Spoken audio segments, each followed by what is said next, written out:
Hello, good afternoon. My name is Gloria Adepiti, and I'm currently enrolled in the Public Health Informatics class. And my presentation today is about how data can help improve HIV/AIDS outcome. So before I dive into how data can help improve the outcome of HIV/AIDS, I'd like to go into a brief explanation of what HIV/AIDS is and a little history on HIV in the United States. So as it's recorded that as of the year 20, that HIV has been in existence in the United States as of the year 1980s. It is known that this infection came to be as a result of people being in contact with infected chimpanzee blood, and also people who ate infected chimpanzee meat as a form of meal. So HIV, it's known to be human immunodeficiency virus, and AIDS is referred to as acquired immunodeficiency syndrome. So the way HIV works is it attacks the immune system. So usually your body's mechanism, your body defense mechanism, anytime you've been exposed to infection, includes your macrophages and all your other white blood cells, and CD4 inclusive. So what HIV does is it depletes the level of CD4. As a result, the patient is more open to other opportunistic infection, such as infections all around. A patient can be infected with anything. While AIDS is a progressive level of HIV. So a patient is known to have AIDS when their CD4 level is below 200. So how data can help improve HIV situation? So according to the CDC, this data was from CDC. It's shown that in the year 2018, about 37,881 people were diagnosed with HIV. I'm sure this data is the data would be more out there if people are actually going in to get tested. The lack of information is as a result of why this data is this way. People are unaware on when to go get tested. People are scared to go get tested, and people are scared of the stigma placed on people who end up becoming HIV positive.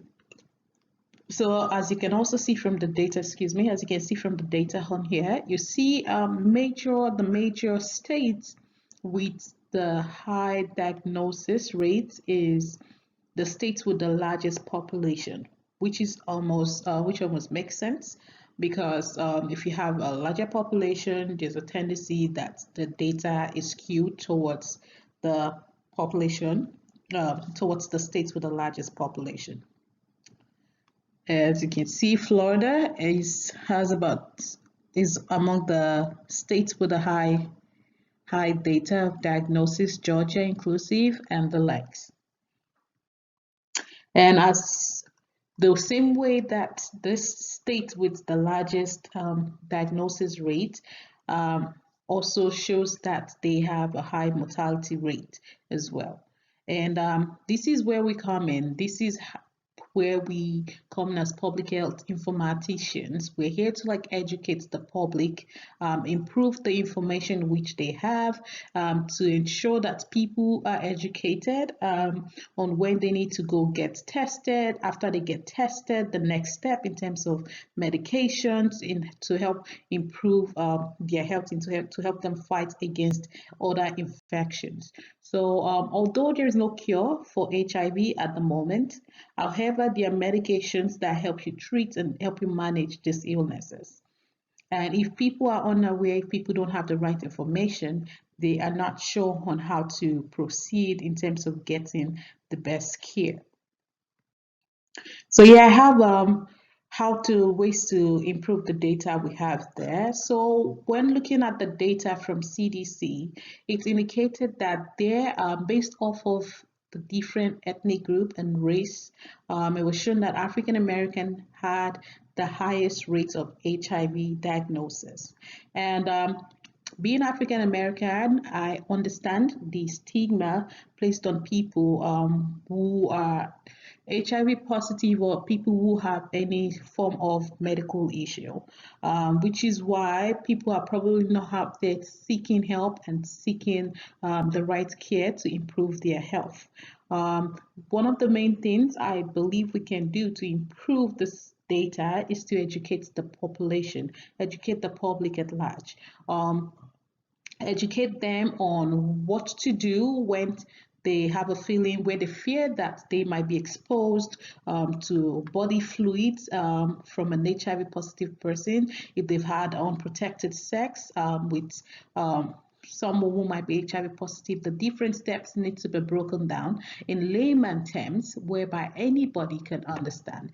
There's also been a misconception out there that make it seem that people who are HIV positive are people who've been irresponsible when it comes with their sexual partners and their sexual relations, which is untrue because some people might get because HIV can also be passed down from mother to child, and also it could be as a result of people using needles, using drugs with syringes.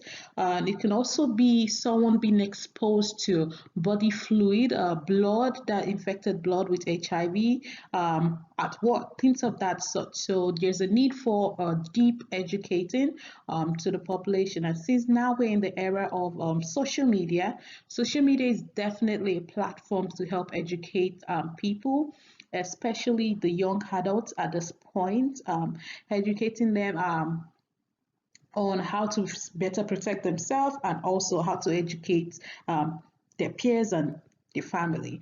So in Indiana, they had this program, it was called the Shine Project, where they had a database, they had a website where people can go on there and seek information on the whole history of HIV, what to do when you've been infected, what to do when you have a notion that you might have been exposed, and different steps to take in order to better prevent yourself and also better protect yourself. But one thing the project was lacking was the step to help people make decisions whether to go get tested or not. And I'm indulging that other states also take the same heed. Other states also take the same procedure, create a platform where people can seek information, and also the information they have there is conducive and understandable for normal human beings, like normal people without healthcare background. And also they should have a section for people with clinical knowledge to help understand how to better take care of patients, because actually for HIV is more like a specialty area, and we don't have many healthcare professionals in that area. So it's important that healthcare professionals are educated on how to take care of HIV patients, HIV positive patients, on how to direct them and the steps to take to better improve their health. And that's basically all I have today, and these are my references. I also have more information posted on my blog on HIV. I will be doing a rotation on HIV, and I'll be learning more on this area, and I look forward to sharing more of my knowledge. Thank you.